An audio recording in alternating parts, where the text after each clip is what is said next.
Ozodlik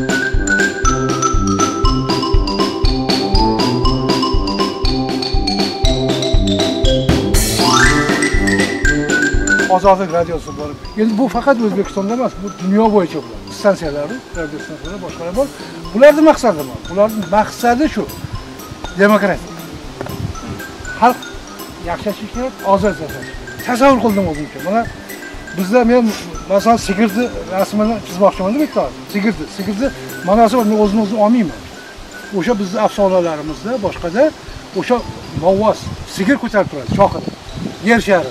Men o'shaning uchun sigirni oldim. O'sha sigirni mana o'sha yer shari, o'sha bizning xaritamiz bor, xaritamizni chizyapti. Bu xaritamiz ustida kabutar bo'ladi. Kabutar tinchlik elchisi. Tinchlik belgisi dunyoda hisoblanadi-da bu. Men kabutarni qilyapman. Lekin biz hayotda bunday ko'rsangiz, mana shu hayvonni, boshqa narsalarda bir bizda kanlarda teradigan qushlar ham bor. Qushlar haligi ichida kana, hasharotlarni terib tashlaydi. Haligi nima yaxshi yashash uchun, haligi hayoti yaxshi bo'ladi. Men xuddi o'sha narsani bu yerda nima qildim-da, o'sha Ozodlik radiosining belgisi bor o'zi. Logotipi bor, logo. Men o'shanga joylashtiraman. O'sha qushni kabutar chizyapman. O'sha tozalab turibdi. Tozalayapti. Maqsad shu. Men shuni tasavvur qildim.